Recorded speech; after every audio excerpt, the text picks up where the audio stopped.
All right, Mr. Grafton, Copy. have we done our roll call so we know everyone's here? Yeah. So I'll do it. Bert's here. I got Art. I got Bert. I got Craig. I got Jim. I got Joe Ring. I got Rick Carberry. I got Susan Karen. Seven in total. All right, that'd be all of us. It is now 6:30. It's the witching hour. So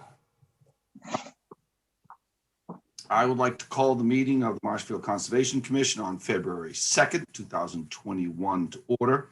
And I'd look for a second for that, opening the meeting.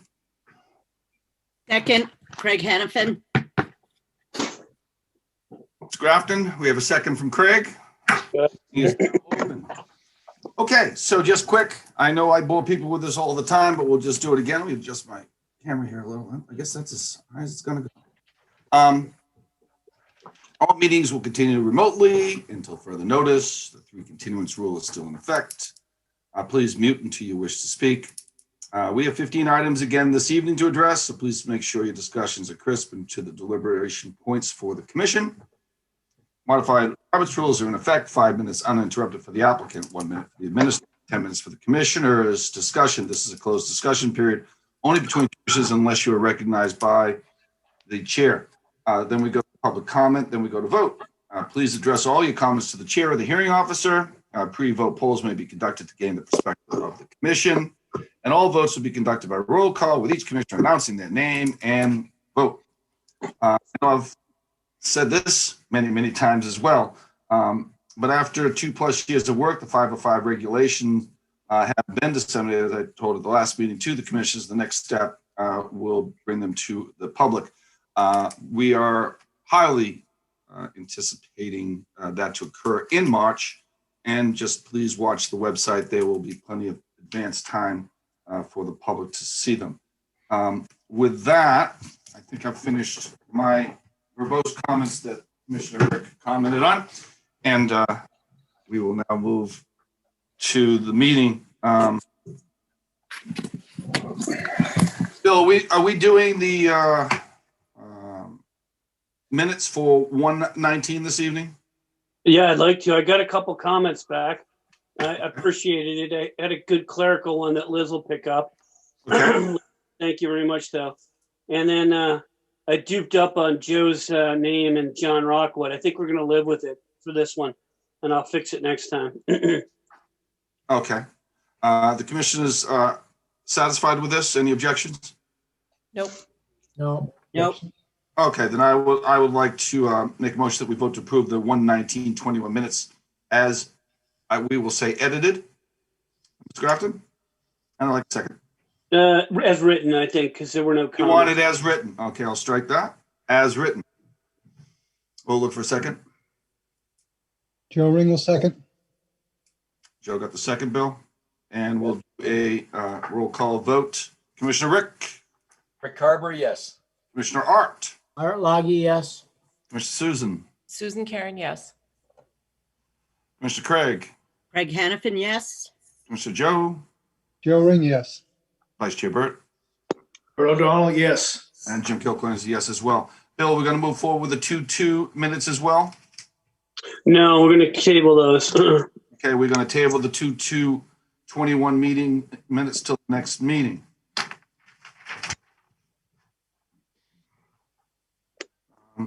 I think I'll just mention here in case people are on, we don't have a big house this evening.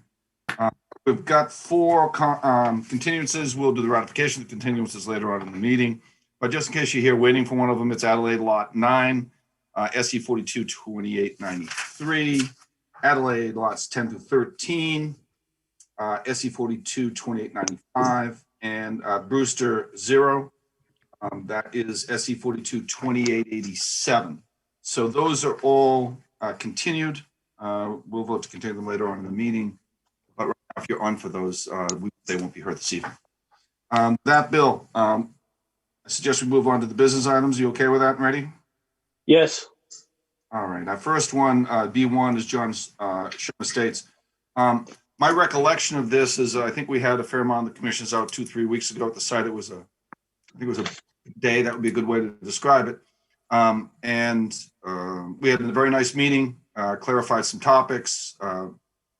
I know them, they were going to, the markers on the, up to the charts, put markers up, and there was some other lists that we were going to provide to them, which I think we have provided.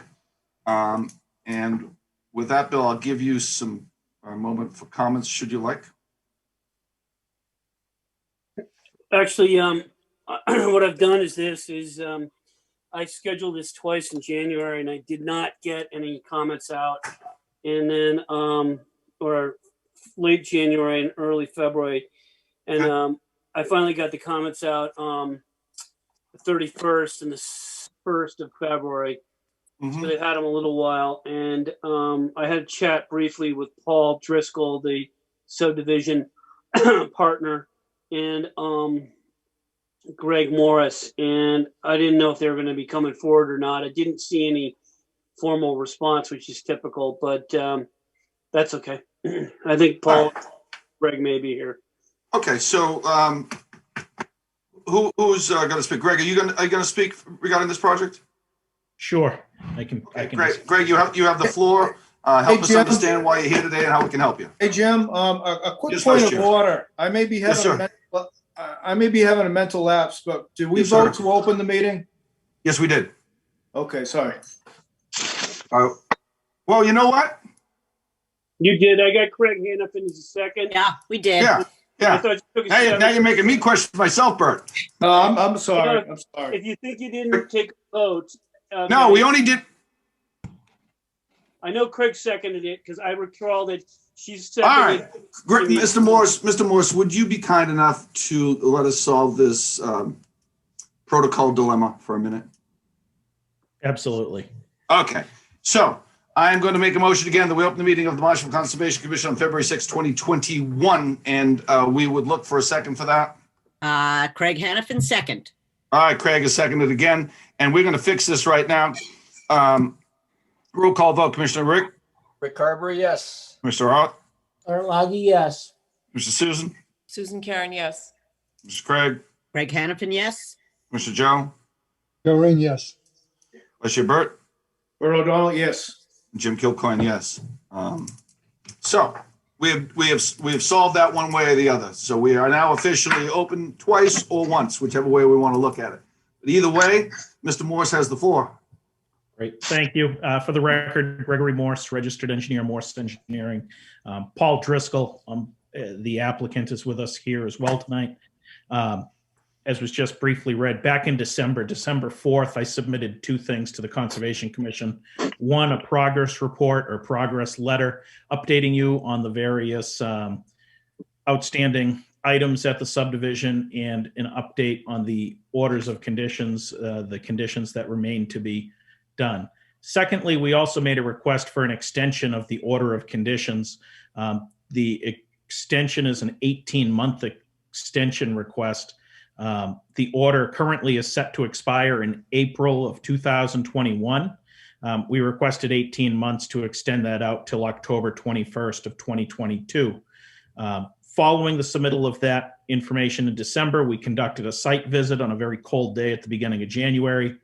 You requested some additional information, copies of the homeowners association, copies of the deeds for the lots that had been sold, et cetera. I provided those shortly after that site visit. I also provided a little bit more detail on signage that's to be placed at the site. There's really two different sets of signage. One set has to do with signs required by the planning board in the special permit that was granted from them for the subdivision. That signage primarily identifies the open space parcels and is at the back of the individual lots. The second set of signage, however, is signage that's required by your order of conditions. You have a special condition that requires signage along the 50-foot buffer to the wetland resource areas. So I overlaid both of those requirements on a plan and submitted that as well. We've received the correspondence that Bill sent back. He requested a couple of revisions to that signage plan, which I'm happy to make. Again, the signage out at the subdivision, it really has been all reviewed by both this commission as well as the planning board previously, but not all in one place. And so this plan does clarify the locations of those, and we can update the plan per Bill's request.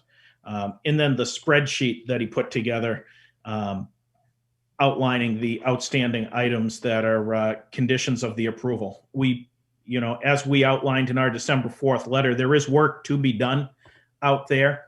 Mr. Driscoll has posted a cash bond in the amount of a $250,000 to make sure that that work is done at the project. Primarily, the work to be done out there is the planting of the rain garden in the middle of the cul-de-sac, planting of street trees, installation of the final wearing course of pavement, installation of the final sidewalk. That's the type of work that's being done as the subdivision is being completed. As you saw, the houses out there, it's essentially half built out, or a little more than half built out at this point. In the remaining lots, we feel are all going to be well under construction within the next year. So I turn it over to you at that. Can I add something, please? Yes, Mr. Driscoll, you may. Thank you. I want to tell you the status of the lots.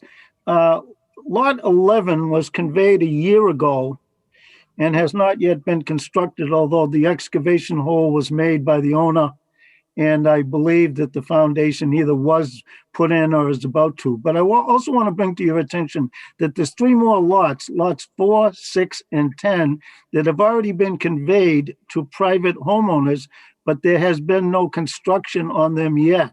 And another one, lot 2, is under purchase and sale agreement and to close in April. So if lot 2 closes in April and lot 5 has no further work between now and April, there will be 5 lots, 11, 4, 6, 10, and 2, that have not commenced construction. And I think optimistically, I think a person usually takes between 8 and 12 months to complete a house.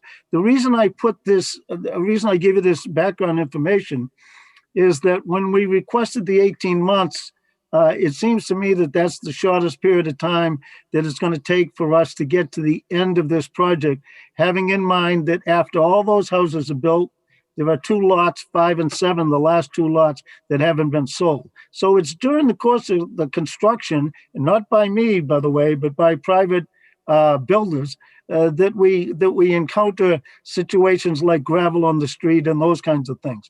But my point is that I think the 18 months is extremely reasonable, because hopefully the 18 months will get us to the end of the building project, at which time many of these things that we're supposed to do should logically be done. Thank you, Mr. Driscoll. Commissioners, any questions, comments? I know a lot of you are out there. Not so much regarding the 18 months, just in general. Okay. Bill, I know that we have some concern over some issues for follow-up. How are we? Can you give us a quick synopsis on where we are with the follow-up from our past meeting? What I'd like to do is continue this to the March 2nd and let Greg have some time to respond to the information he's got. He and I reconnoitered around the 9th or the 10th, and one of the documents I sent to him, it didn't pop up for whatever reason. So he didn't really have time to deal with it comprehensively. And subsequent to that, I had been talking to the planning department, which also has some eyes on this and oversight. And they said that that second set of signs was cleared up as Water Resource Protection District signs. We need some help getting those on those properties up there at lot 10 and 11 and 9. So I think this is a joint effort. We can get to the 18 months, but let's get the list back so that the commission has something to digest. Right now, I'm going to say that I wouldn't give them the 18 months right now. I'd like to see the list. Mr. Morse, Greg, I understand that sometimes email get lost. I lose more than I like to admit to. Would that be acceptable to you, sir? It absolutely would be. I mean, the 18 months, realistically, we're not going to be planting trees in any of the areas that need planting by April. It's just not the proper time to be doing it. So an extension will have to be granted. As you saw, the project is substantially complete. All of the work essentially in the 100-foot buffer zones is complete, with the exception of the lots 9, 10, and 11. And those are permitted by individual lots as those lots get built. Those are separate NOIs than the subdivision itself. So yes, we can further refine the list and come up with a punch list for you. But if you could grant the 18 months, that would be greatly appreciated. I think it's a quid pro, you know what I mean, kind of thing. I think here's something I'd like to say. When I went through the HOA documents, it requires the homeowners association to do annual street maintenance from March through May. Maybe what we do is we ask, or not require, not ask, that the subdivision owners start that process and get it rolling this March through May as one of the task items. I did call that out. I know that the key problems are drainage issues and erosion in the street for a lot of people. So I think getting those things handled, and they wouldn't be terribly difficult to manage, would be huge. And then the signage should fall into place pretty easily, except for the water resource district stuff. I think that's going to be take everybody's effort, Paul and the commissioners and me and Greg and homeowners to get that squared up. Thank you, Mr. Grafton. So, May I be heard again, please? yes, Attorney Driscoll, go ahead. Look, one of the problems here is that this is not the normal way things are done. Usually the owner of the project is also the developer. Correct. I'm the owner, I'm not the developer. I don't build any of the houses. My business is law, not construction. So when I convey lots 4, 6, and 10 that haven't been built upon yet, each of those people has to go in for their individual notice of intent. And if the gravel ends up on the road, it's going to be because of the construction on 4, 6, and 10 by those owners and their contractors, not by me.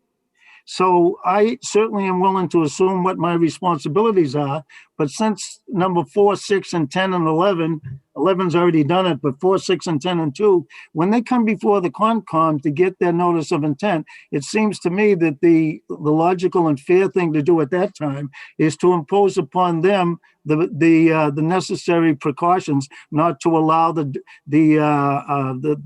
fill on the road. I don't think that it should be my responsibility to clean up the lots that I've sold if they in fact are creating the problem. As far as the 18 months go, most of these things aren't going to be done until the end.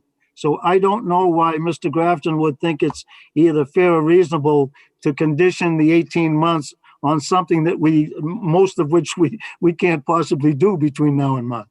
Well, I'll just kind of retort to that. No, I think we're at the end of this. I just don't want back and forth, if I may. Sorry, Mr. Grafton. Attorney Driscoll, thank you. We heard your thoughts. Thank you. So this is special, commissioners. This is something we don't see very often. Attorney Driscoll is correct. Typically, the developer will come in, they'll sell the lots, and then they'll own the project, which makes it a lot easier for the commission to control the total project. Here, they're being sold off, and individual developers are doing that. And I believe Attorney Driscoll has a fair point. There comes a point where responsibility for any violations goes to the homeowner. That said, I would prefer not to be doing enforcement orders and not to have all sorts of problems in this development that isn't done yet and have the development get a bad name. So I'd like to see if we could work cooperatively. Attorney Driscoll and Mr. Morse. Sure, I'm happy to. Yeah, I know you are. Paul. So because it's better for everybody if if you can help out and push a little.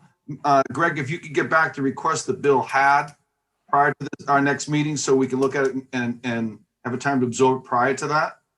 And then the commission, I don't make the decision. The commission makes the decision on the timelines as a group.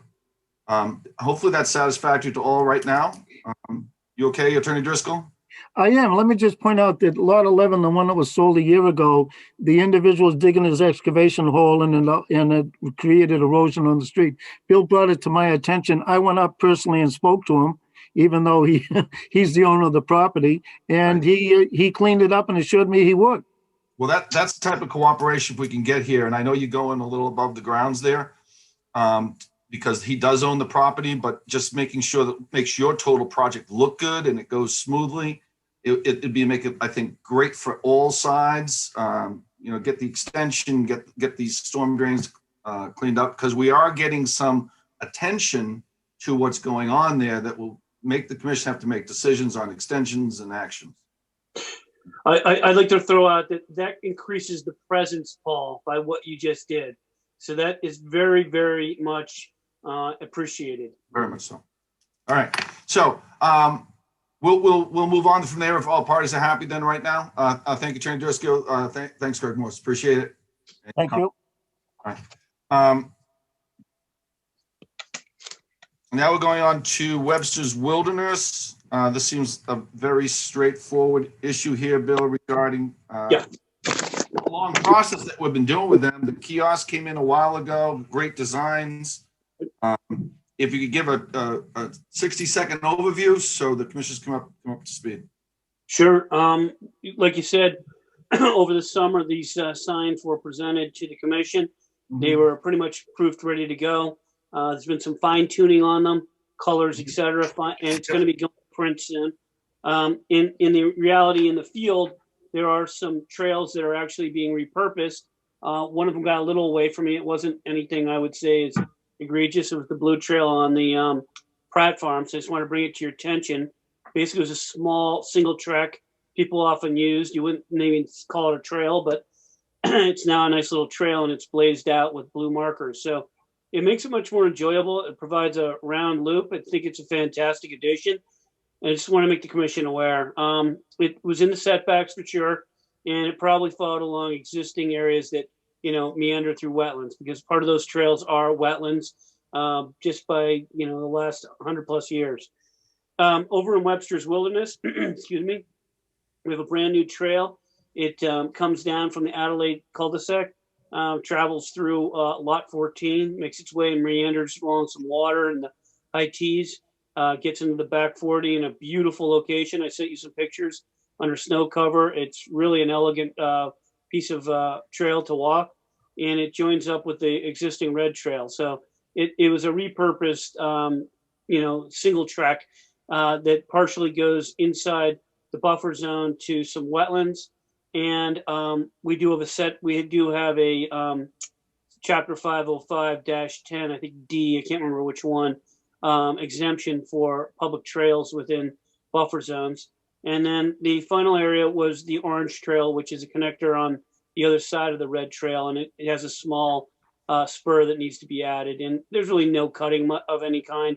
It's just a matter of clearing some low brush, maybe 1 or 2 saplings, and that's pretty much it. So I just wanted to bring it to the attention of the commission, because we had this egregious thing happen last week, and the Recreation Trails group is doing such a great job.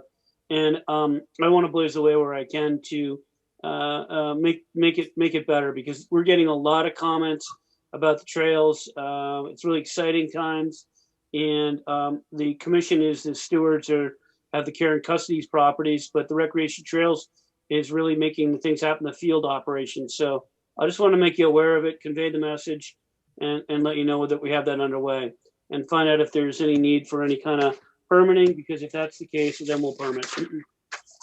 Commissioners, any comments here?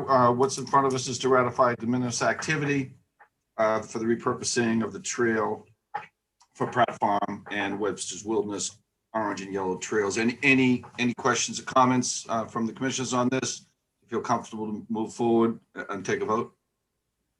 Forward. Okay. All right. So without objection, then I would like to make a motion that we ratify this as a de minimis activity in relation to the repurposing of the Pratt Farm blue trail and the Webster's Wilderness orange and yellow trails. And I would look for a second for that, please. Art Loggy, second. All right. Capture that, Bill. All right. We'll do a roll call vote. Commissioner Rick? Rick Carberry, yes. Commissioner Art? Art Loggy, yes. Commissioner Susan? Susan Karen, yes. Mr. Greg? Craig Hannafin, yes. Mr. Joe? Joe Ring, yes. Vice Chair Burt? Bert O'Donnell, yes. Jim Kilcoyne, yes.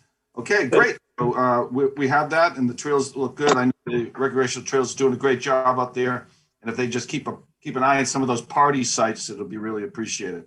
Yeah, we'll be working. Why don't we go and do the ratification for the continuances, Bill? Sounds good. We have 9. All right, so it's Adelaide 9, Spectrum Homes, SC 42 2893. We are pending National Heritage CMP renewal. We got the structural wall thing, but right now we're for the habitat. So I'd like to, in response to the subdivision on the special condition checklist, I'd like to vote to continue to 3/2/21 as per the applicant's representative's written request. Look for a second for that. Second. Susan Who Karen. was that? Second? Karen, Susan, second. second. Gotcha. We'll go to roll call vote. Commissioner Rick, Rick Carberry, yes. Commissioner Art, Art Loggy, yes. Commissioner Susan, Susan Karen, yes. Commissioner Craig, Craig Hannafin, yes. Commissioner Joe, Joe Ring, yes. Vice Chair Burt, Bert O'Donnell, yes. Jim Kilcoyne, yes. Second one is Adelaide lots 10, 13, Spectrum Homes, retaining wall stabilization grading, SE 42 2891. Same thing. Pending the Natural Heritage CMP renewal, the input of the structural engineer in response to subdivision special conditions checklist. Vote to continue to 3/2/21 public meeting as per the applicant's written request. Look for a second. Second, Rick Carberry. What? I think we're going to give that to Rick. Thank you. Rex. EC, awesome. We'll do a roll call vote. Commissioner Rick, Rick Carberry, yes. Commissioner Art, Art Loggy, yes. Commissioner Susan, Susan Karen, yes. Commissioner Craig, Craig Hannafin, yes. Commissioner Joe, Joe Ring, yes. Vice Chair Burt, Bert O'Donnell, yes. and Jim Kilcoyne is a yes as well. The next one is Brewster 0 Brewster Road, I should say. Murphy, it is SE 42 2887. Vote to continue to 3/2 public meeting as per the applicant's representative's written request. We'll do a roll call vote. Commissioner Joe, Joe Ring, yes. Commissioner Craig, Craig Hannafin, yes. Commissioner Susan, Susan Karen, yes. Commissioner Art, Art Loggy, yes. Commissioner Rick, Rick Carberry, yes. Vice Chair Burt, Bert O'Donnell, yes. and Jim Kilcoyne, yes. Who's the second on that? I think we missed a second. No. Ah. Somebody second. I got to pay better attention this evening. Obviously, I'm messing up. Okay. We will do 0 Brewster, SE 42 2887. Vote to continue 3/2/21 public meeting as per the applicant's representative written request. I am looking for a second. Second, Bert O'Donnell. There we go. I'm going to look at these tapes just so you know, Craig. This time? All right. Commissioner Rick, Rick Carberry, yes. Commissioner Art, Art Loggy, yes. Commissioner Susan, Susan Karen, yes. Commissioner Craig, Craig Hannafin, yes. Commissioner Joe, Joe Ring, yes. Vice Chair Burt, Bert O'Donnell, yes. and Jim Kilcoyne, yes, as well. Okay. That was my last one, so I can't make a mistake on that again. Well, you're out. You don't have any more mulligans left, right? No, I've already taken 2 and 3's the charm, huh? Yeah. All right, so we are now looking at 6:58, Right. and we are ready to move on to the public hearings. Sure are. Yeah. If I can get my file here. Okay, is this an RDA? This is an RDA. So in compliance with regulations of Massachusetts General Laws, Chapter 131, Section 40 of the Wetland Protection Act, Code of Town of Marshfield 294 Wetlands Protection. Public hearing will be held by the Marshfield Conservation Commission on Tuesday, February 16th, 2021 at 6:30 p.m. by Zoom for request determination of applicability for, I would just call this Mouse's Meadow Community Farming off Union Street. Is that clear enough for everyone? Yes. Okay. And the hearing officer is Susan. Me. Bill, I'd like to just confirm taxes and fees paid. Yes. They They're exempt on Exempt, some of the right. fees. They're exempt on fees on the town fees. They're Right. going to Gatehouse Media on the 27th. Exempt on the taxes. and it was published on the 10th of February. Okay, You're all great. set. Thank you, Bill. Is there anyone here to present this application? Is Mr. Holmes here tonight? Brad? Yes, Okay.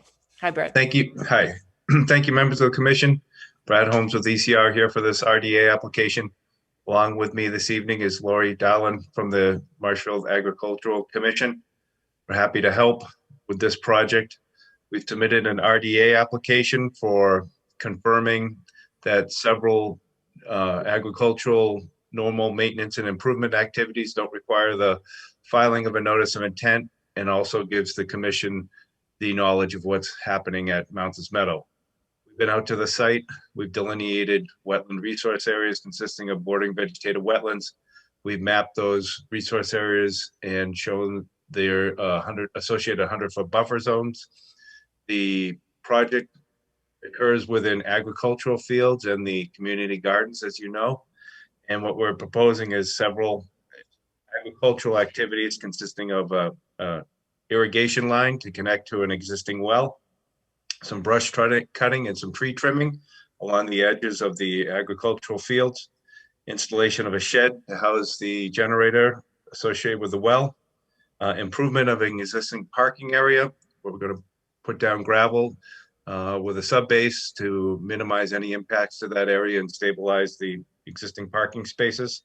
And we're also proposing planting of some native screening along that parking area to provide a buffer to the farm and neighbors. So overall, the activities in the RDA are exempt under the regulations for agriculture, also fall within the Marshfield regulations and the Marshfield right to farm. So I think that the RDA is a good route for everybody to permit this activities. And I'd like to take any questions you may have. Commissioner comments or questions? Commissioner, may I make a comment? Yes. So I did speak to Ron Simon. Ron Simon, he is the farmer this evening, Brad. Yes. And Ron. He's a great guy. And he said that he's more than willing, Laurie, to provide the ditch witch to dig that for you to help control costs, and also give access to kind of his discounts, because he buys a lot of that type of stuff from his farming source. That'll be up to you whether you want to source through there or not, but he said that you get a great price because of that, and help you just in general set it up. So I did want to let you know that Ron's very supportive. I think his only concern is to make sure the line's deep enough so when he goes over there and farms that area that he doesn't snag your line, disrupt your water. That was my only comment. Thank you. Yes, that was our understanding as well. Thank you.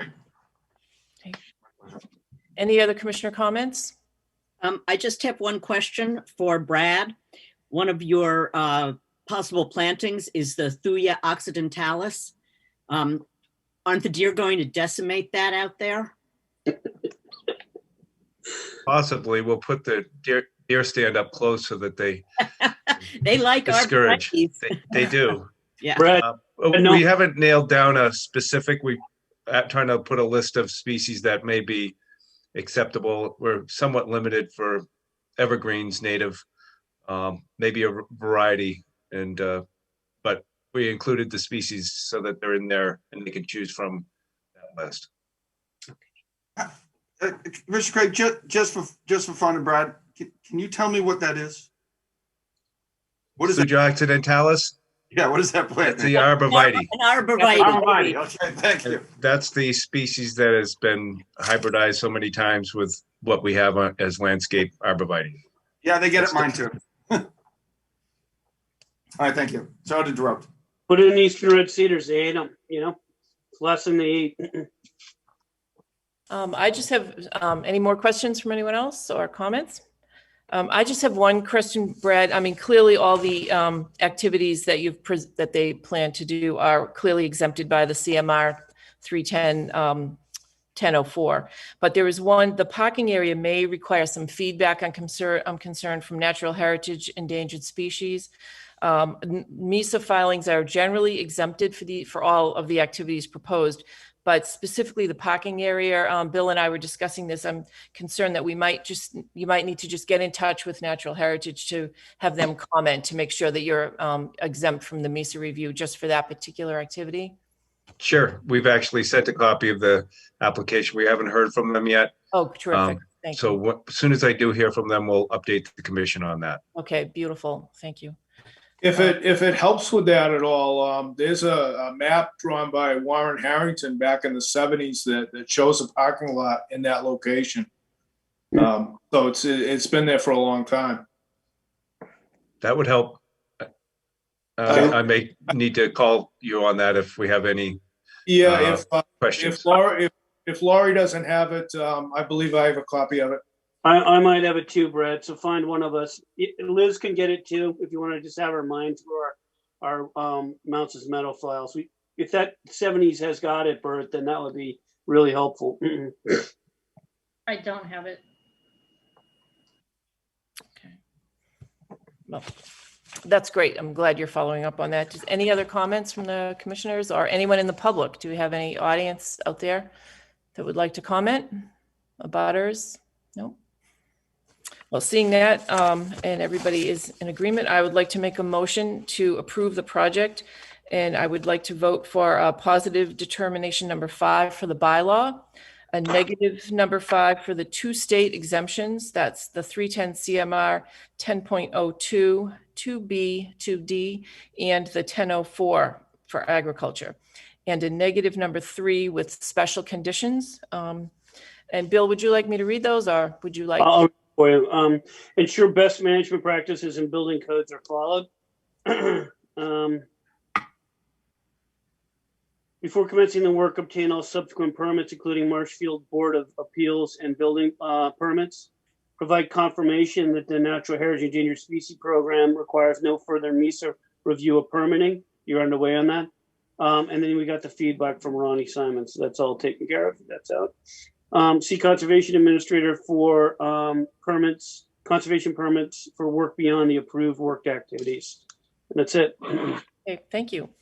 Well, with that, I'd like to take a roll call vote. I think Joe you want a Ring. second first, Susan. Oh, I'm sorry. I do that every time. Could I have a second for that, please? Thank Second, you. Bert O'Donnell. Second.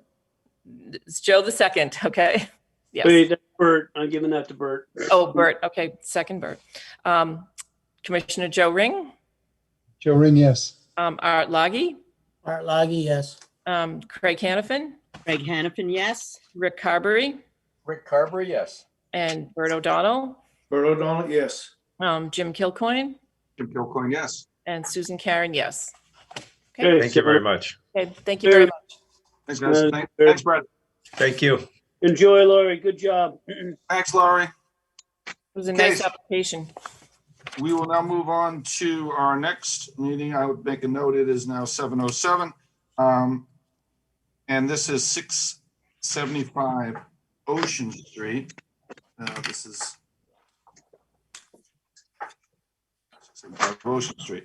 In compliance with the regulations of Massachusetts General Laws, Chapter 131, Section 40 of the Wetland Code of Town of Marshfield, Chapter 294, Wetland Protection. A public hearing will be held by the Marshfield Conservation Commission on Tuesday, February 16th, 6:30 p.m. by Zoom to consider a notice of intent filed by 675 Ocean Street, Mass. And the hearing officer is Commissioner Craig. Bill, can you confirm taxes and abutters have been notified? Yeah, Madam Hearing Officer, one moment, please. My throat is just terrible right now. Taxes paid on 2/2/21, abutters on 2/10/21. We have the SE file number SE 422907. Gatehouse median fees were paid on January 27th, and this was published on 2/10/21. You're all set here, Madam Hearing Officer. Okay, this is an addition to a single-story home in Barrier Beach, Coastal Dune, and AE9 flood zone. Is someone here to present this? Yes, this is Rick Savant with Stenbeck and Taylor. Welcome, Rick. Welcome, everybody. Would you like me to share my screen just to review this, or? All right, bear with me. You're too quick for me. All right. You're hidden here. Where are you? Do the commissioners feel that we need to see? If not, that's fine. I just didn't know if you'd like to see it. Yeah, I mean, Does anybody need to see it on the screen? Have you seen the plan? I've seen the Okay. plan. Seen it. Impervious table, so it's always a beautiful thing. Okay, so essentially, like you said, Craig, the homeowner is proposing a small addition. They're basically enclosing what is now entryway there into an enclosed area. It's an 8.7 foot by 8.3 foot addition on helical screws, which would be required by the Barrier Beach designation. I would like to point something out, regretfully, reviewing this before the hearing. The impervious table states that the square footage of the addition is 62 feet. It's actually 72 feet. So I will gladly make that correction to the plan and get it right into the commission, but it is off it was a typo on the plan. But still a very small addition, 72 square feet, brings the total impervious area up to 1819 as shown on the table, or will be shown on the corrected table. But that's essentially what we're hoping to do. Just that little small addition at the Ocean Street end of the house. Thank you. Do you have comments, Bill? This property had come before us, and Rick had done a job on this before. All the questions of substantial were taken care of. They reassessed the house. That was done. This is a small bump out on the front of the house, sort of squares it all off. So the area that he was talking about, the 72, 62, that just squares off the house on the front end. And I have no issues with this. Any comments from other commissioners? Any comment from the audience? Then I propose we close and issue orders of conditions with special conditions. May I have a second? Second, Rick Carberry. Commissioner Art, Art Loggy, yes. Vice Chair Burt, Bert O'Donnell, yes. Commissioner Rick, Rick Carberry, yes. Commissioner Susan, Susan Karen, yes. Commissioner Joe, Joe Ring, yes. Chairman Jim, Kilcoyne, yes. and Craig Hannafin, yes. Madam Hearing Officer, who was the second on that? I know that we have a second. I just want to know who. Rick. It was Rick, wasn't it? Yes. Yes. Sorry about that. Okay, good enough. That's all set. Well done, Rick. Thank you. All right, thank you, everyone. All right. Thanks, Rick.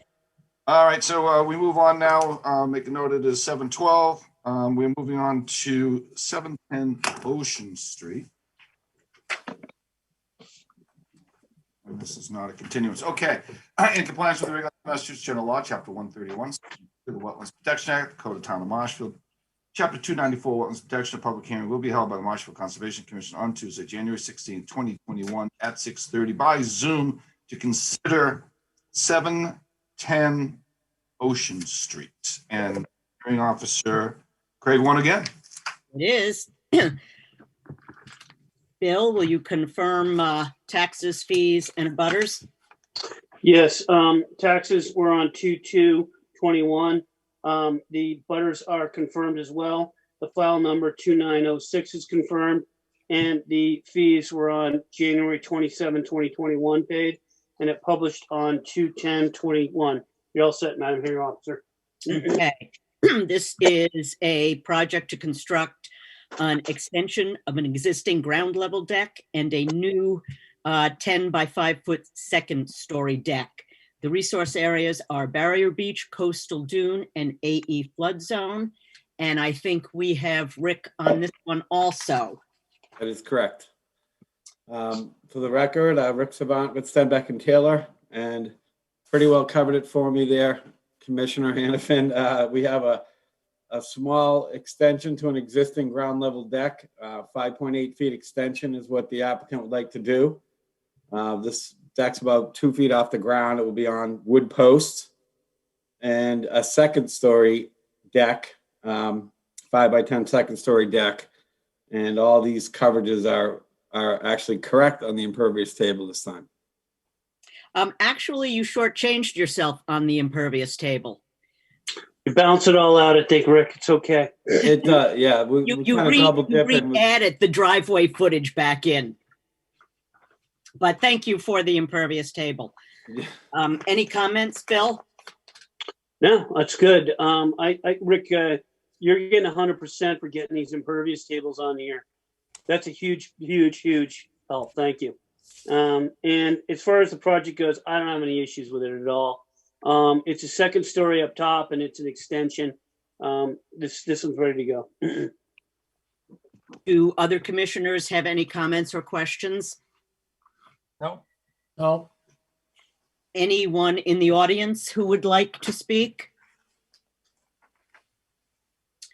Then I move that we close and issue orders of conditions with special conditions. May I have a second? Art Loggy, second. Okay. Commissioner Art, Yeah, yes. Art Loggy, yes. Vice Chair Burt, Bert O'Donnell, yes. Commissioner Rick, Rick Carver, yes. Commissioner Joe, Joe Ring, yes. Commissioner Susan, Susan Karen, yes. Chairman Jim, Jim Kilcoyne, yes. and Craig Hannafin, yes. Okay. Excellent. Thank you very much. You, buddy. Thanks, sir. Thank you. All right, we're now moving on to 2704. It is 716. This is 50 Ocean Street.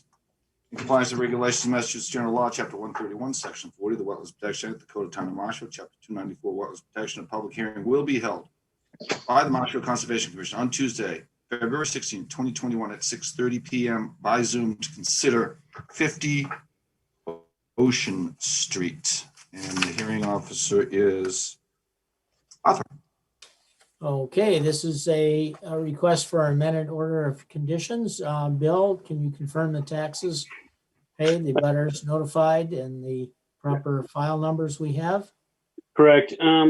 Taxes paid on February 2nd, abutters on 2/10. The file number reverts back to the original one on 3/20/2018, but it's amended. The fees and the Gatehouse Media paid on January 22, and it was published on 2/10/21. You're all set, Mr. Hearing Officer. Okay, sounds good. So this is to install an elevator lift. Is someone here to present this? Hi, members of the board and Bill, James Marathis, owner of 50 Ocean Street. Previously, I had applied for a modification, and I came before you in the business portion of your meeting, and the board had suggested that I file for a formal modification.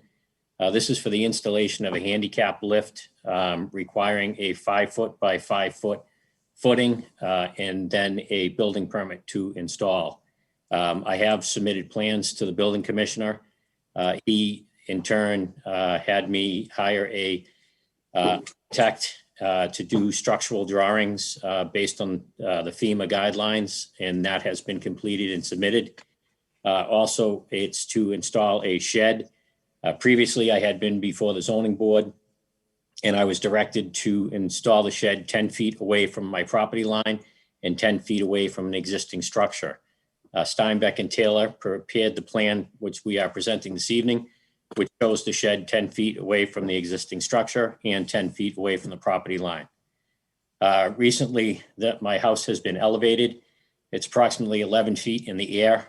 I underwent major knee surgery recently, only to learn that I have to go back in and have major knee reconstruction, and I will not be able to use that leg or that knee for approximately 3 to 4 months with heavy physical therapy.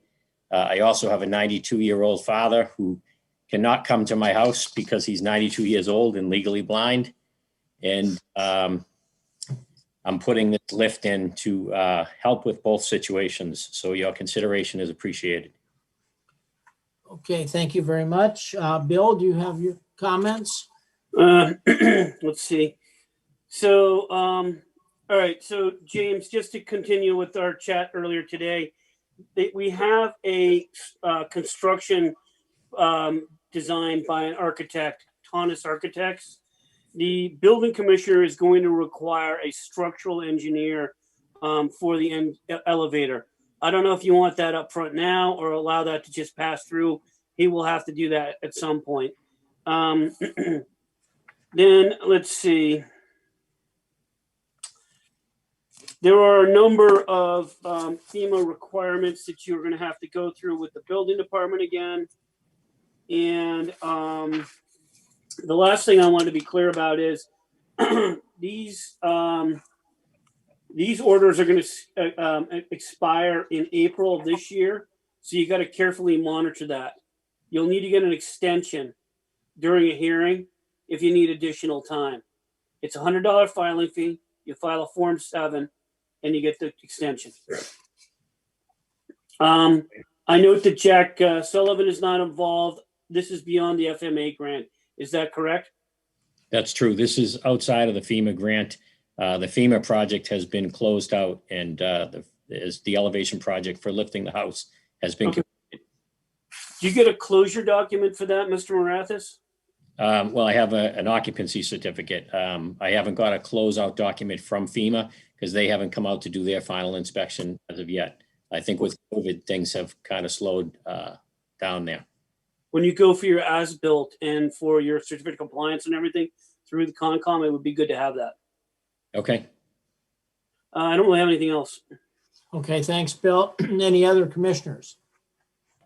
Anyone Mr. from- Lucky, Yes, may I go make a ahead, Jim. comment? Yep.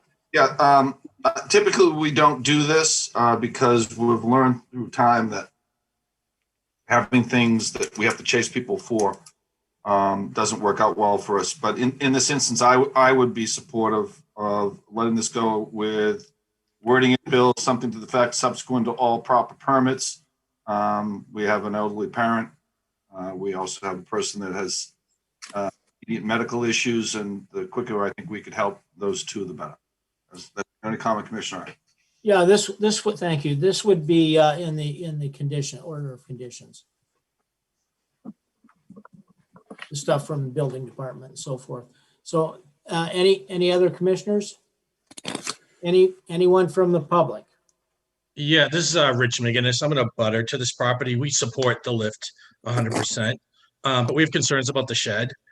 We supported a major variance for this property in the fall for a third floor addition. We were told that the shed was going to be installed at the rear of the garage, so in between the house and the garage. So this is a change that we weren't aware of until we received this notice. I just had a question, and I don't have the answer, but I thought that structures have to be 15 feet rather than 10 feet away from a property line. Bill, do you know about that? I don't know ZBA's guidelines that well. I don't want to be quoted on that. That was my case, and they were very, very clear on it. So, Bill, do you have comments regarding the shed? No, I don't. But if there is something more to it, you have to wait for. Are you in front of ZBA, Mr. Marathis? I already went in front of ZBA, and just to address the previous speaker's concerns, I had filed to install the shed behind my garage, and I was directed that I can't do that because the shed has to be 10 feet away from my house and 10 feet away from my garage. Therefore, it ended up in the location that it is. My original wish was to put it behind my garage and preserve my yard space, but unfortunately, they refused that and directed me to put it in the location that it currently is on the plan. I have a question, and I don't have this right now. Is the shed larger than 8 by 8? It is. It's 16 by 10. Okay. Any other public comments? Do we know how the height of the shed? Is it going to be on pilings? No, it's materials. It's a standard Reeds and Ferry prefabbed 1-story 16 by 10 shed. The typical regular shed that you would see that's pre-made by Reed's Ferry. What's the height? I'm going to say that it's probably maybe 6 feet inside, and then it has a regular A-frame roof like wood. It's not taller than any other normal shed. So the wall height is 6 feet. I believe so, yes. Okay, thank you. Thank you. So this has been approved by building and zoning? No, I was directed to conservation, and I was directed Right, okay. plan, which we've presented this evening. All right. So any other comments? What's the issue that the neighbor has with the shed location? Just that this is a surprise that this location, or is this aesthetic issue, or what's the concern? Yeah, it's just a location that wasn't disclosed when we supported this other project on this site. I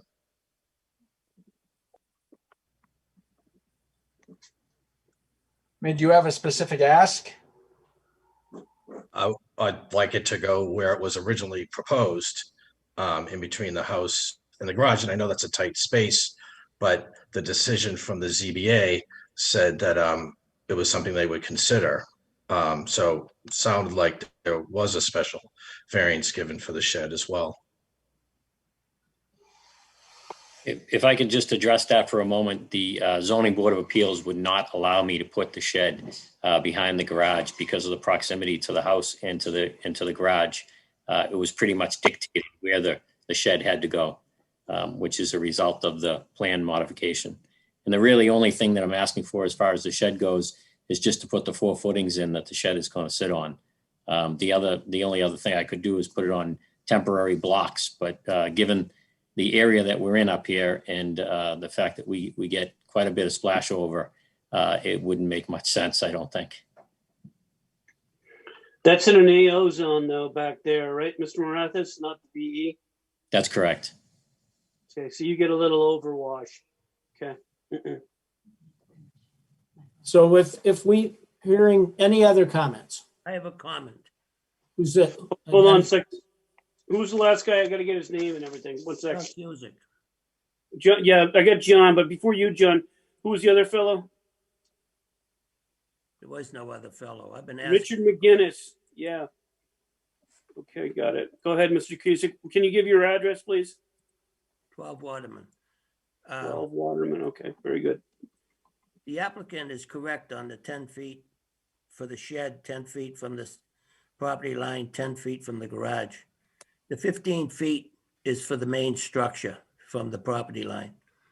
I've had many sheds installed, and 10 and 10 is the way they want it. There's no other way around it unless you get a variance, but you couldn't get that, so 10 and 10 is proper. Okay, thank you. Any other comments? All right, then, part of the conditions, and I want to go over that, Bill, regarding the zoning and the building. I'm going to make a motion that we close and issue orders of conditions with the special conditions. This is amended order of conditions, Mr. Hearing Officer. Right. I'm error down below there. It is, but we're talking about things that we don't know about that are still open regarding Correct. building. So I want those, unless someone disagrees, I'd like those should be part of the conditions, the special conditions. I've been thinking about those, Mr. Hearing Officer. What I was thinking was this, under the D1 before commencing the proposed work, we could have built in there, provide the structural engineer stamped drawings to the conservation administrator. So before he starts, he gives that to us. He needs it anyways, because he's got to get through the building department, okay? So that gets cured, then I'm in a position to conclude the D1s as special conditions and sign off on this building permit. Yeah, So put that as special conditions. May I have a second? Joe Ring, second. Thank you, Joe. Okay, Bill, do you want to summarize these special conditions? Yeah, I got one more new one. under D3 post-construction, the proposed work. Provide the FMA closure documents, the FMA grant closure documents during the request for certificate of compliance process to the conservation administrator. So in other words, when you come back and you close this whole thing out, part of it's going to be the FMA grant closure document, so that we make sure that it's all built according to those original plans and they're happy. And then this elevator is built according to the structural engineer. That's it. Okay, I would like to take a vote, roll call. Starting with Chairman Jim. Jim Kilcoyne, yes. Vice Chair Burt. Bert O'Donnell, yes. Commissioner Rick. Rick Carberry, yes. Commissioner Joe. Joe Ring, yes. Commissioner Craig. Craig Henderson, yes. And Commissioner Susan. Susan Karen, yes. And Art Loggy's yes, 700. Bert, who was your second? That was Joe Ring. Thank you. Thank you, Okay. folks. All right, remember, extension if you need more time, please, okay? We don't want a 328, all right?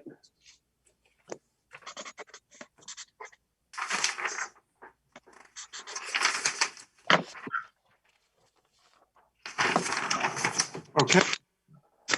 You know, it is now 7:30. We're moving on to 18 Roosevelt. This is a continuation. I'm not going to read the legal ad. And the hearing officer is Arthur again. Yes, so this is continued from last time.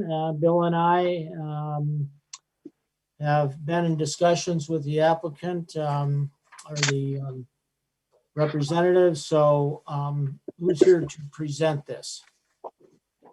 Good evening, John Zimmer with South River Environmental on behalf of the Maddens, who are the applicants.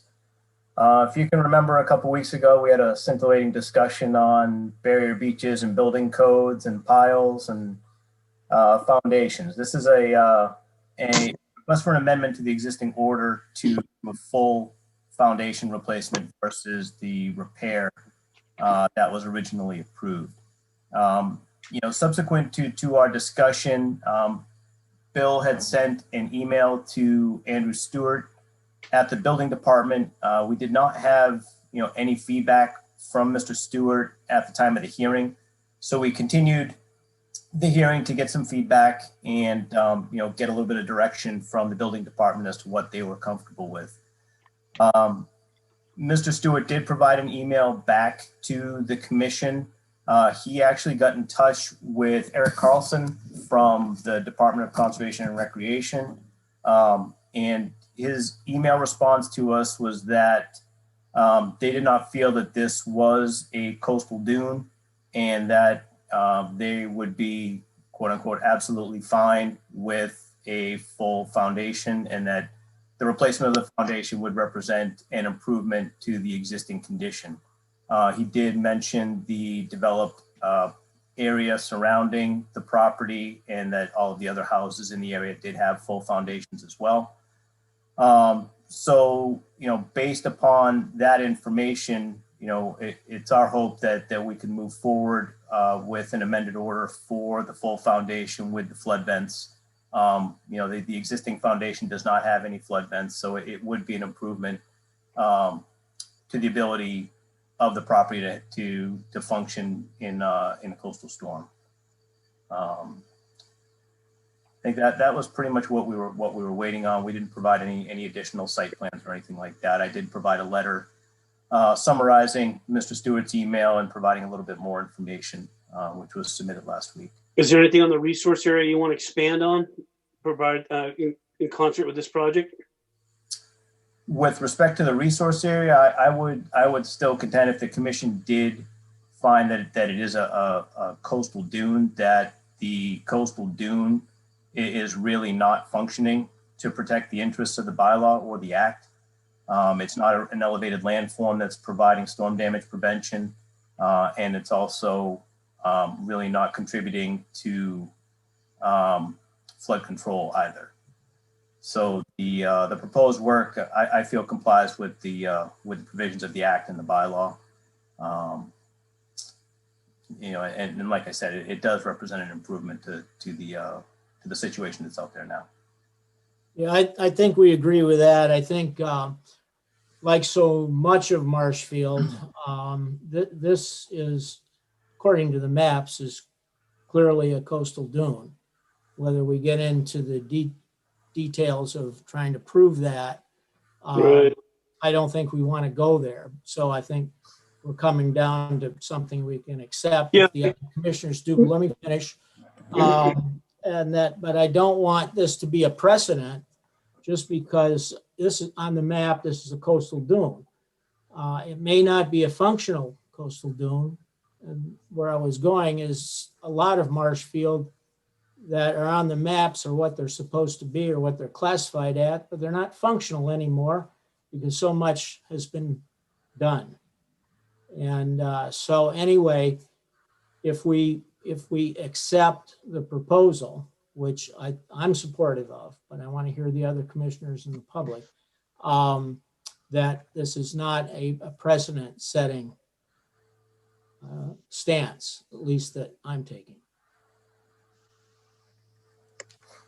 So Bill, do you have other comments? Yeah, briefly, John, the comment, I disagree with you that it's not a coastal dune. I'm with the commissioners and it is a coastal dune. But I think the key here, the draw out from his letter, and I thought this was a very well-crafted piece, was this foundation will not have any more measurable impact on the existing coastal dune than the current one. In fact, it'll get better because it'll be slightly smaller and it'll have flood vents. And that's where I was going with this. And I think that provides the commission the relief and also the capacity to work with their discretionary authority to decide on this particular one. And with the kind of backup that John has been able to bring in from the building commissioner and his own history, it's possible you could consider this foundation here. Commissioner Log, you may make a comment. Yes, go right ahead, Jim. I agree with Commissioner Log. I agree with Mr. Grafton. I believe it is a coastal dune from what I saw, what I can see. I don't have any desire to ever get in discussions whether it is a resource such as a coastal dune or whatever resource, and then say, well, it's not functioning because man already messed it up. So we're just going to mess it up more. So I don't accept those arguments. But in this case, and we never had precedent because everything's so unique, and this is a unique case. We are getting a betterment out of this, and I don't believe this structure will be significant or cumulative. Thank you. Other commissioners? Thank you, Jim. No other commissioners? Anyone from the public? I was just going to jump in, Art, and say smart fence and a smaller foundation seem justifiable, as everybody's discussed from my perspective. Very good. Public comments? Okay, then I'm going to make a motion that we close and issue orders of conditions with the special conditions. Bill? Yes, one moment, please. Okay, then, Mr. Hearing Officer, my pages stick together here. The classics, John, register both sets of orders with the state of St. and Towns, Plymouth County Registry of Deeds, post a Mass DEP sign, follow all pertinent Marshfield bylaws, obtain all subsequent permits, ensure erosion control is in place, and do not use hay, may introduce invasive plant species of wetlands and setbacks, and shall secure the construction site from intrusion in the wetlands. These are the before commencing the proposed work, special conditions. Applicant shall observe 310 CMR 10.05 requirements that no work shall commence until all applicable administrative appeals periods have lapsed. Coordinate pre-construction site meeting with the conservation administrator during construction of the work. Ensure that the best management practices are followed. Current NFIP regulations and building codes are followed.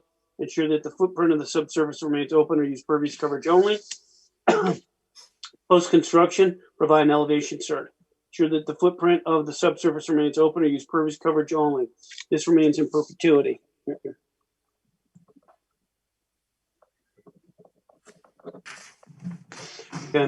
At the conclusion of the work describing the plan of record and with the approval of the conservation administrator, any erosion control shall be removed, and the conservation administrator is to be contacted to perform a site visit post removal. That's it.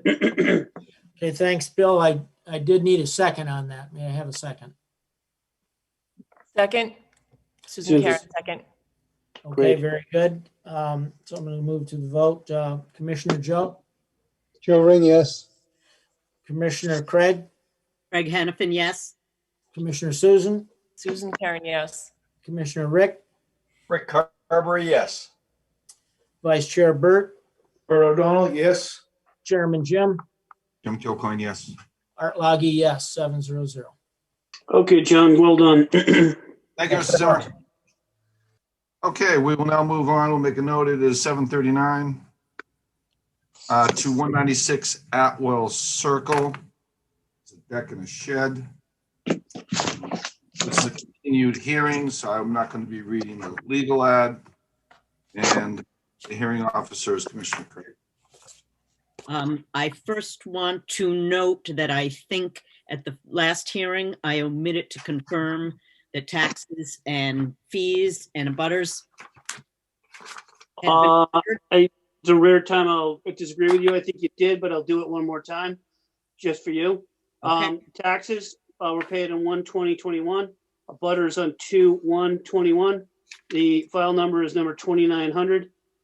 Gatehouse Media and the fees were paid on January 4th, and the legal ad was published on January 27th. You're all set, Madam Hearing Officer. Thank you, Bill.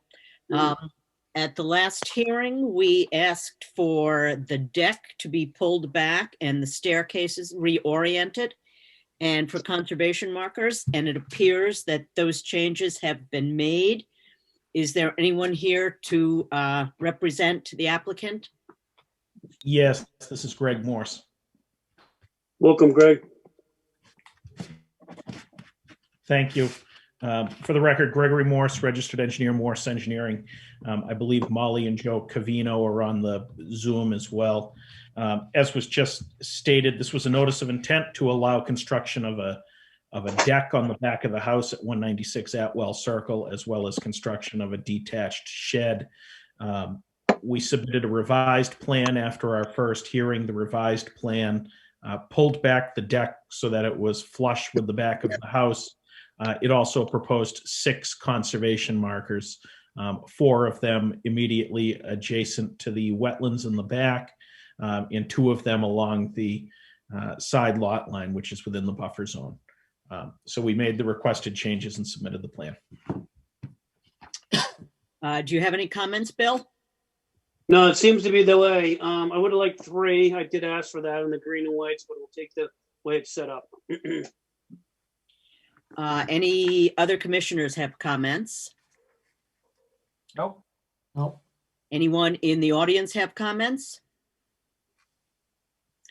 Then I propose we close and issue orders of conditions with special conditions.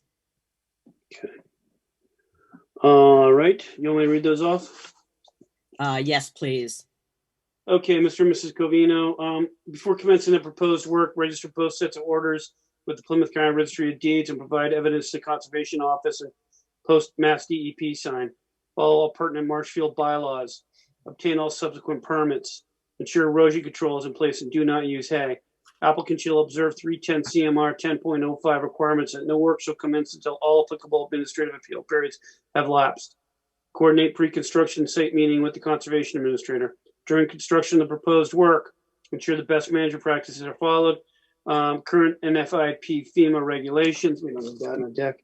All right, let's kill that one. And building codes are followed. And ensure that the footprint of the subsurface remains open or use coverage, pervious coverage only. Post-construction, ensure the footprint of the subsurface remains open or use the pervious coverage only. This condition remains in perpetuity. Okay. Post 4 conservation markers inscribed with red and white Marshfield wetland resource no disturbance, and 2 conservation land markers with green and white conservation land inscribed with conservation land. Sorry about that. I'll fix that. On 4x4 rot resistant, pressure treated cedar or equivalent post is depicted on the final approved plans referenced in A, general information, item 8. Conservation markers and posts are to remain in perpetuity. Damaged or decayed conservation posts and markers shall be replaced. Mowing and vegetative management is prohibited beyond the conservation markers. This condition remains in perpetuity. At the conclusion of the work described in the plan or record, for approval of conservation administrator, any erosion control shall be removed. Conservation administrators to be contacted to perform a site visit post removal. You're all set, Madam Hearing Officer. All right. May I have a second? Art Loggy, second. Okay. Okay. Vice Chair Burt, Yes. Commissioner Art, Art Loggy, yes. Commissioner Susan, Susan Karen, yes. Commissioner Rick, Rick Carberry, yes. Commissioner Joe, Joe Ring, yes. Chairman Jim, Jim Kilcoyne, yes. and Craig Hannafin, yes.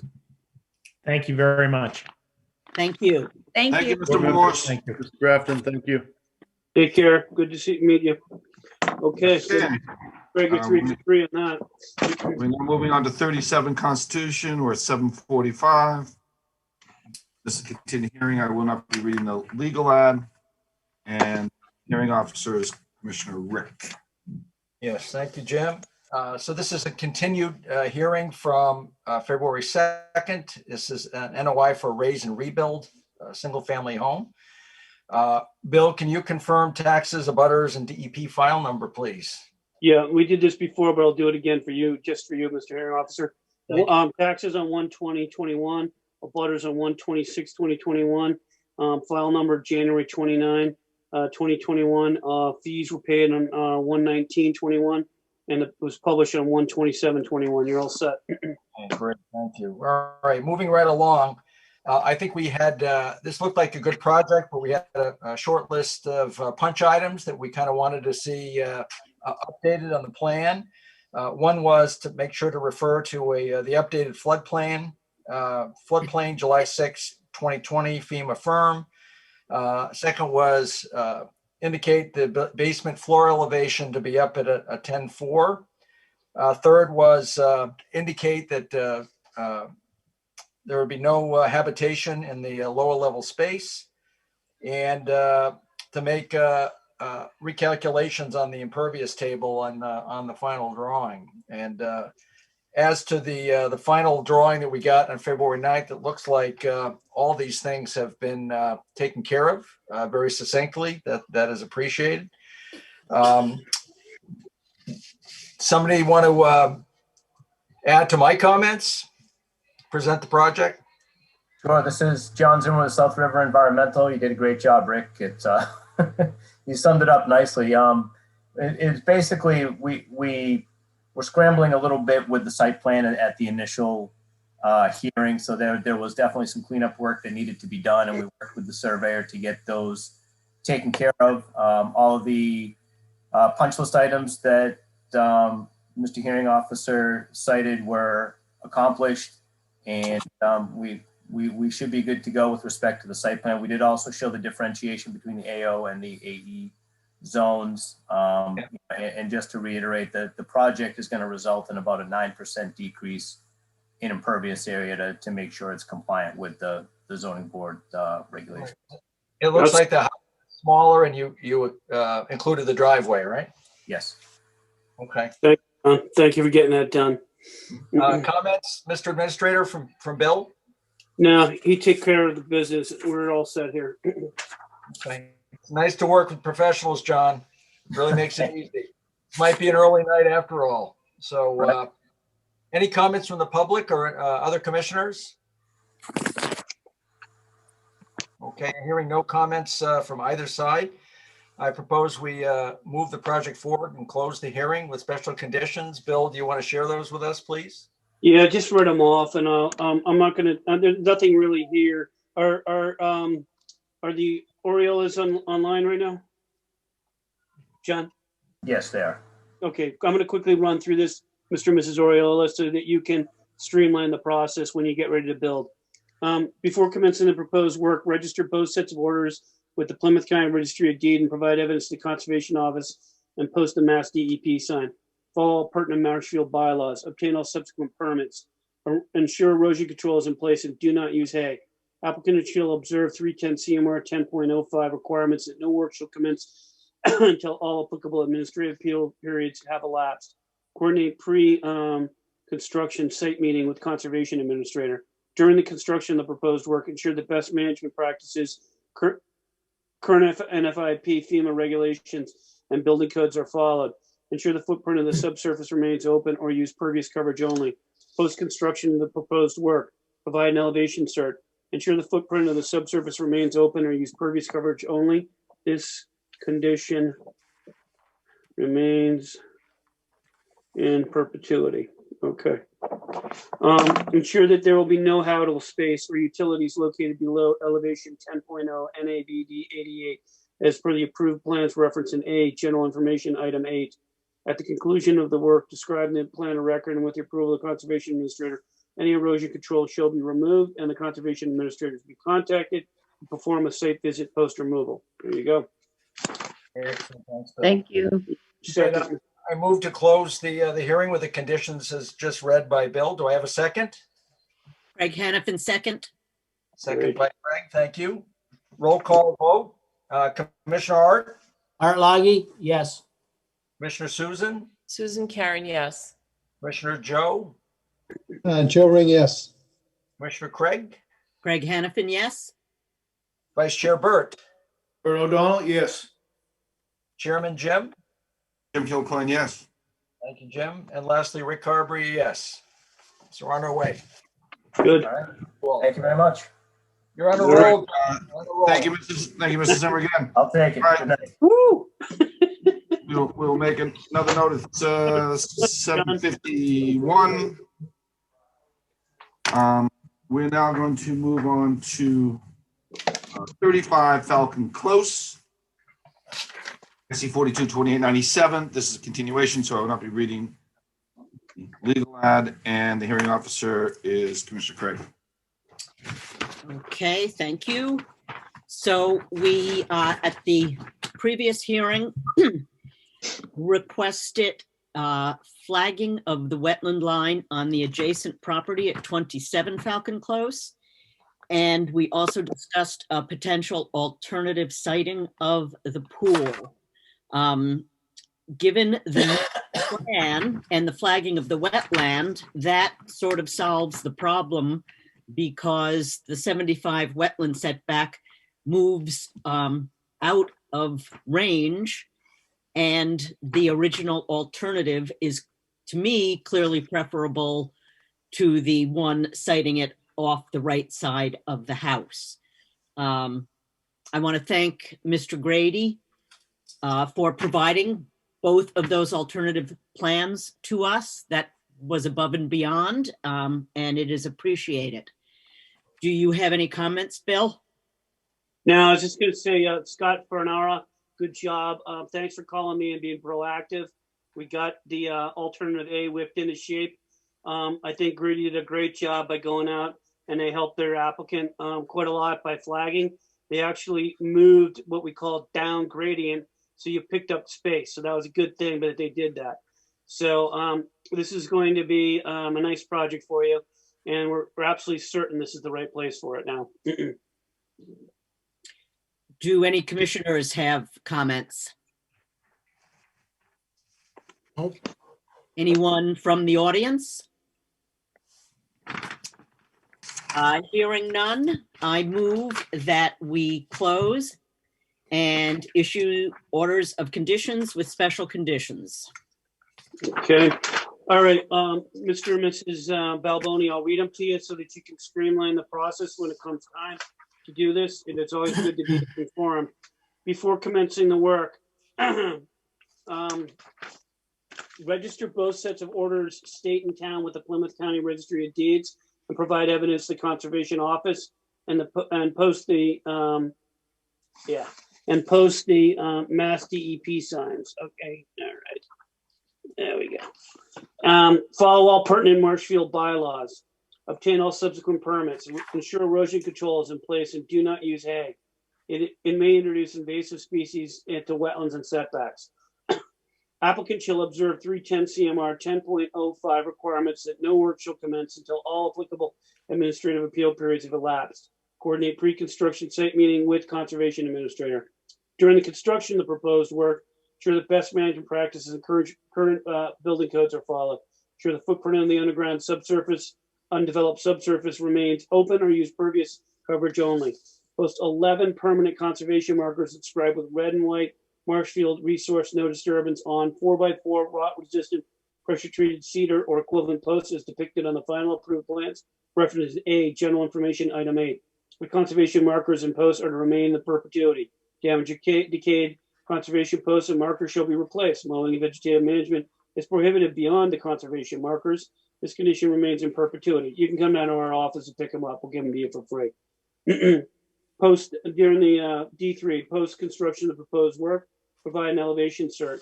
Ensure that the footprint of the undeveloped subsurface remains open or use pervious coverage only. This condition, we gotta get this fixed. Okay, remains in perpetuity. All right. At the conclusion of the work described in the plan of record and with the approval of the conservation administrator, any erosion control shall be removed, and the conservation administrator is to be contacted to perform a site visit post removal. And that is it, Madam Hearing Officer. All right, may I have a second? Second, Rick Carberry. Thank you, Rick.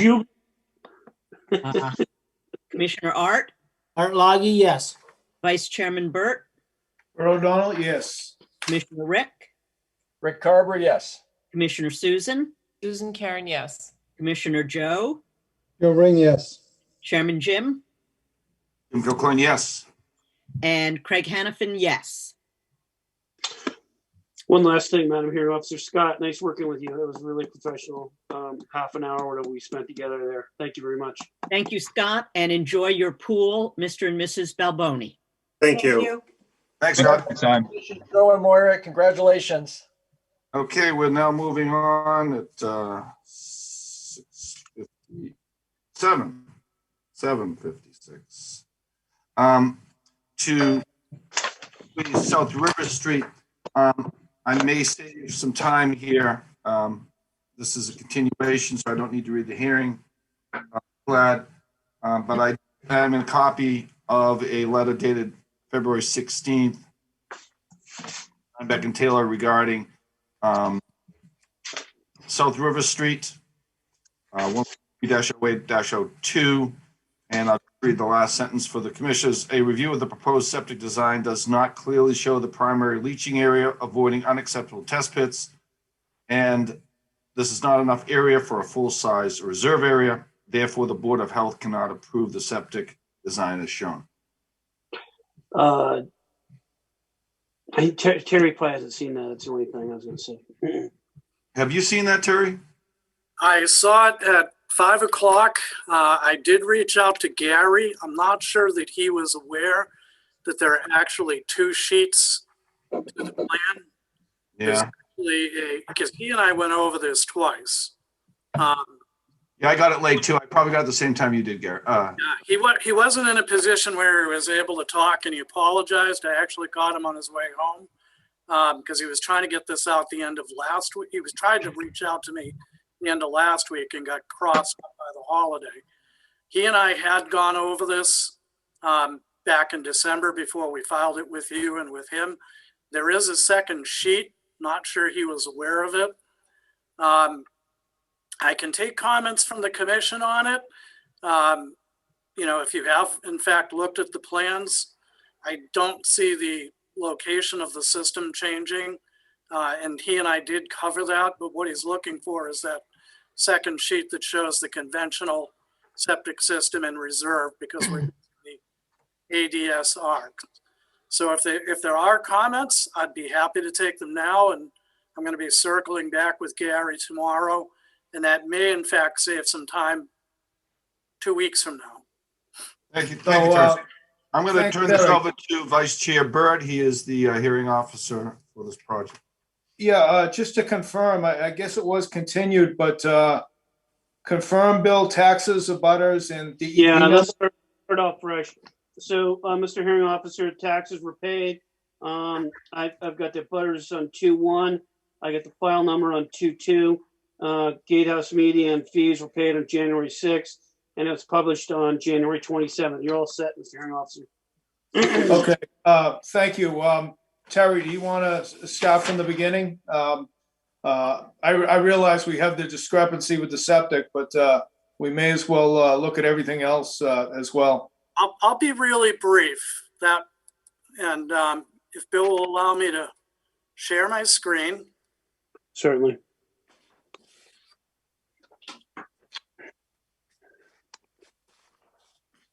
Should be coming your way. Okay.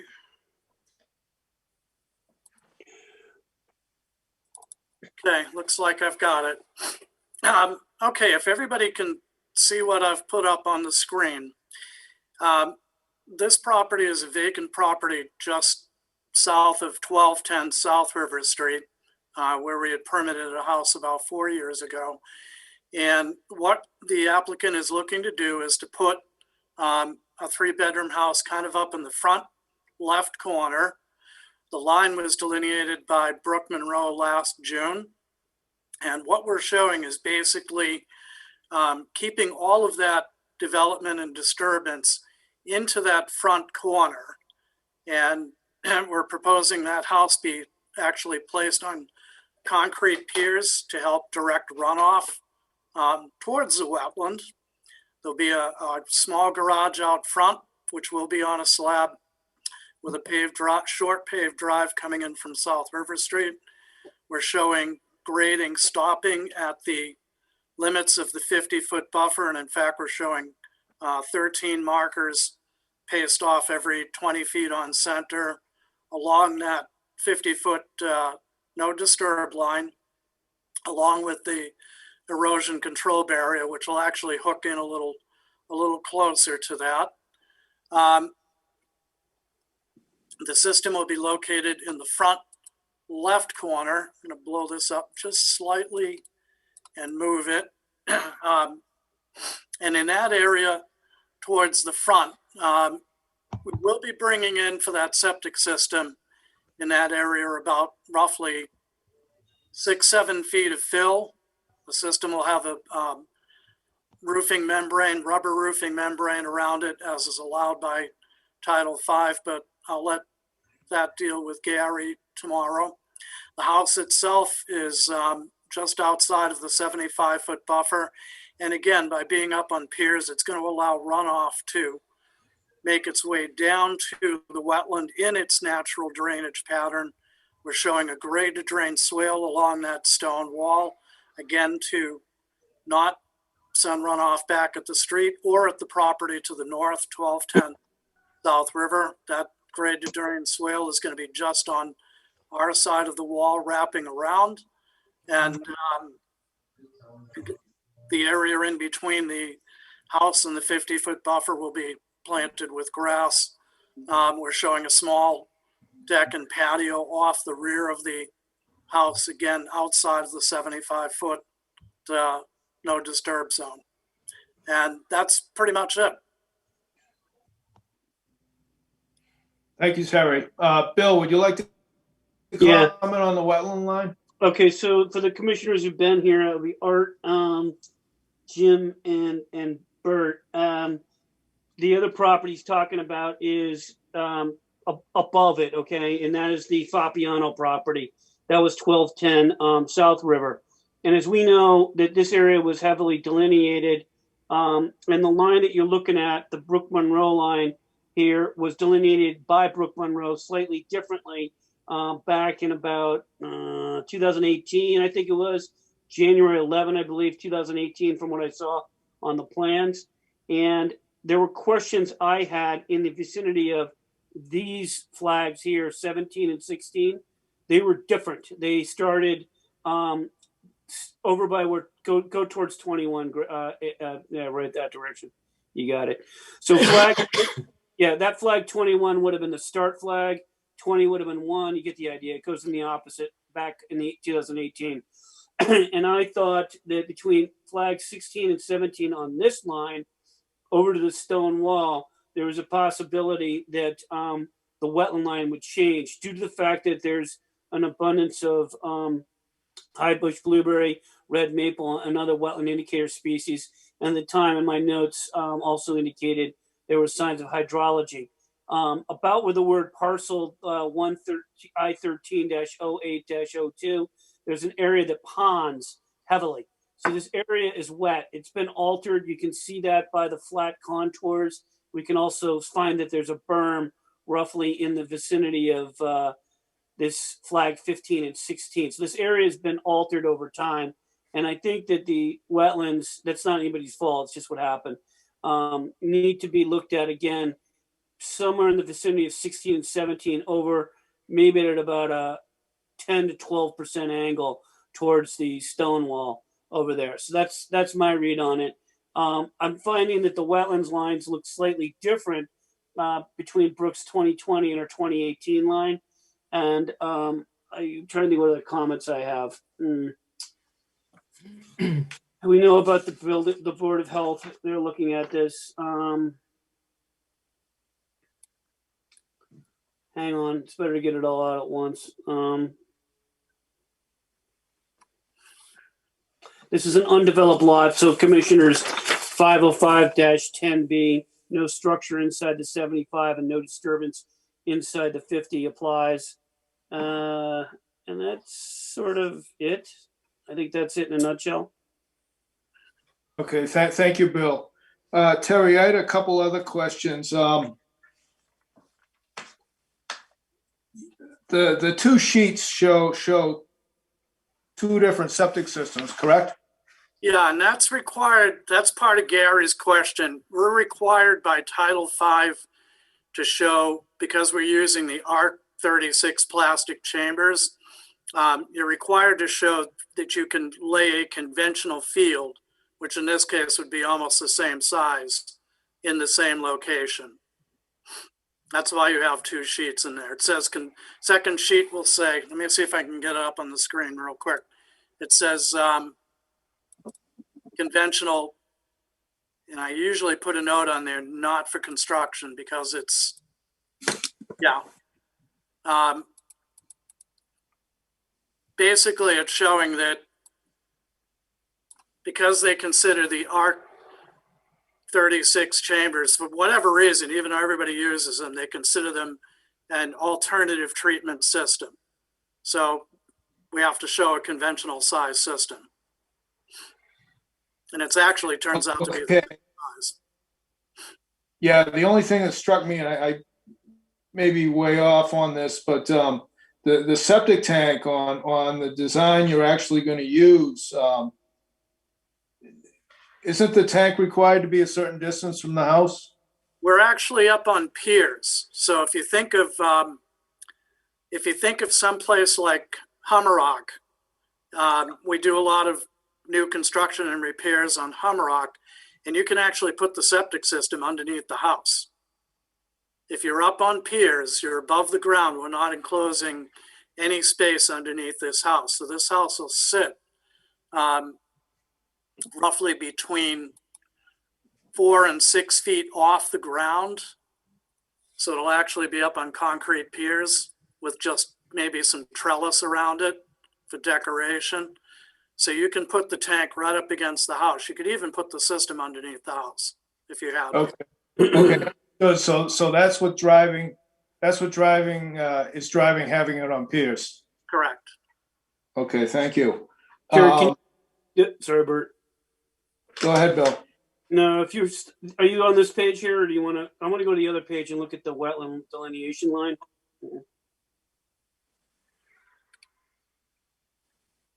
Yeah, where do they call it out? Brook Monroe and the date, Terry? Should be down in the corner. Yeah, it had a bunch of X's. That's one thing I noticed. At least the one we had at the office. It said the house. Yeah. It shows that on my copy too, Terry. But the flags out there in the field do have the date on them of actually I believe it was March last year, March 20. Yeah, let me just check, because I know Brooke sometimes supposed to write this stuff down, but sometimes she gets her calendars mixed up. I thought she had told me June. I'm just looking back into the, I want to get the plan back open again. In the same place. Yeah, I see what you mean down in the corner. I know that this is the most recent line that was located out there. This line is the most recent one. And Bill's right, there is a difference from an earlier line that was done 2 or 3 years ago. Bert, I was going to try to see if we could cure this thing. I'd like to get in the field with Brooke, you know, when we can punch some holes in the area. Yeah, I was going to suggest that, Bill. I think it needs to be checked in the field. And one note for you, Bill, when you check it, I took a quick look out there today, and I may be wrong, but I felt like the wetland flag 2 was to the north of the stone wall.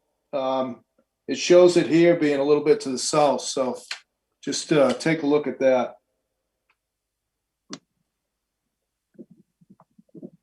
Beyond that, I believe we should continue and let Bill check it in the field. And I'd like to open it up to the other commissioners.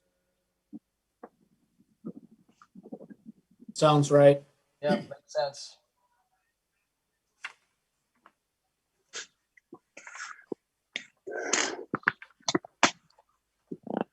Nothing further from other commissioners. I'd like to open it up for public comments.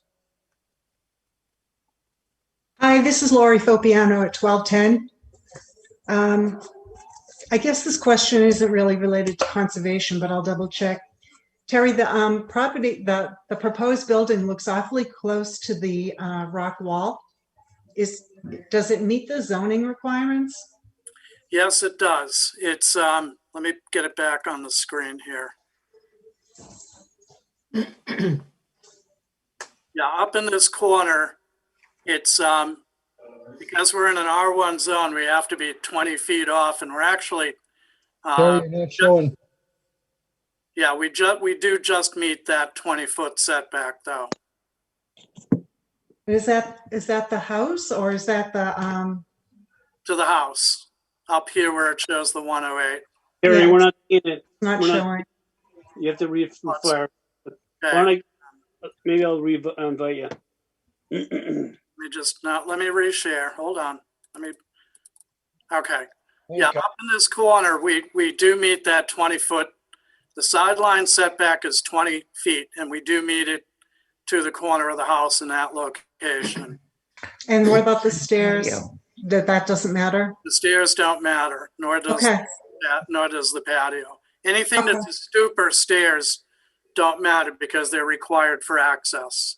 Okay, thank you. Thank you for that comment. Are there any other public comments?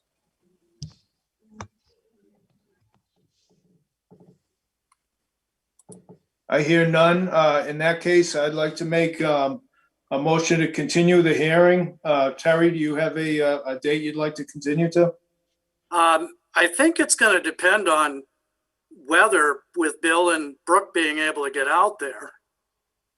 If right now it looks like we're losing snow cover, but I don't know if we're going to gain it back. Do you want to try for the 2 weeks and just see what happens? Terry, I'd like to kind of focus on Brewster and Adelaide for you, and let's move this one to the 16th. So I can only get so much done with COVID. You know, we also have staff changes going on. So I'd like to move it to the 16th unless you object vehemently. No objection. I'm good with it. So to sum it up, Terry, we'll get the wetland line reconfirmed, reach agreement on that. And you'll also settle the issues with the Board of Health? Yep. Okay, thank you. I'd like to make a motion to continue to, you said March 16th? Yes, please. Yeah, we'll do the 16th. Have I got a second? Joe Ring, second. Second by Joe. Roll call vote. Joe? Joe Ring, yes. Art? Art Loggy, yes. Susan? Susan Karen, yes. Craig? Craig Hannafin, yes. Rick? Rick Carberry, yes. Jim? Jim Kilcoyne, yes. And I'm a yes also, so that's unanimous, Bill. Okay, 7-0-0. All right, Terry, good start. Thank you, folks. Good night. Thanks, Terry. Terry. Okay, what? Thanks, Terry. So we're now moving on to, I guess that's finished the hearing portion of the evening. We're moving on to certificates. I can't even talk tonight. Certificates of compliance. We only have one. And so this is SE 422831. It's 1 Earl Ave. And I'm sure we've all reviewed this.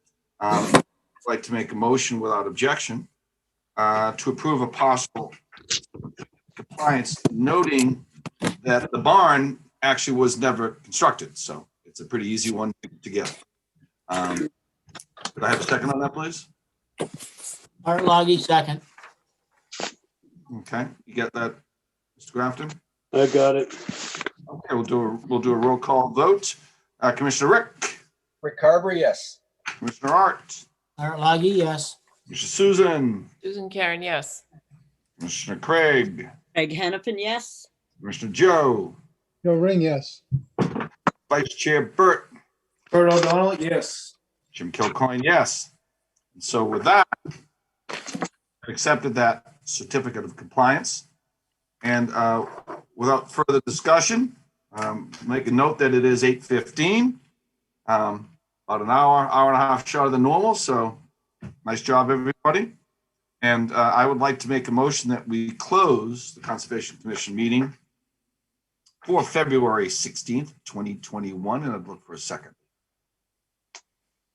Second, Bert O'Donnell. Everybody at once. I thought everyone would have said like, boom, yeah. Susan was hanging back. Susan, go for it. Why are we hesitating? Did you get it? Did you get a second, Bill? No.